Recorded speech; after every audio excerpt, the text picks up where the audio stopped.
আমরা মায়েরা বাচ্চাদের সবসময় হেলদি এবং প্রোটিন সমৃদ্ধ খাবার খাওয়াতে পছন্দ করি, কিন্তু বাচ্চারা আছে অনেক খাবারই খাওয়াতে পছন্দ করে না।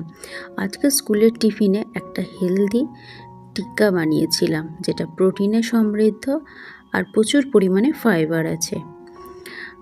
এটা এত হেলদি এবং টেস্টি হয়েছিল যে খেতে দারুণ হয়েছিল।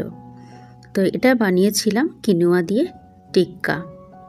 কিনোয়া আমাদের শরীরের পক্ষে খাওয়া কতটা উপকারী সেটা সবাই কম বেশি জানেন, কিন্তু কিনোয়া হচ্ছে কোনো শস্যদানা নয় বা ডালের থেকেও এতে বেশি পরিমাণে প্রোটিন আছে।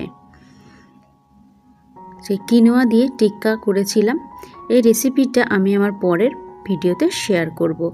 এর সঙ্গে খাওয়ার জন্য দিয়েছিলাম ভালো মানের একটু টমেটো কেচাপ, যাতে না আর্টিফিশিয়াল কালার আছে না আর্টিফিশিয়াল সুগার আছে।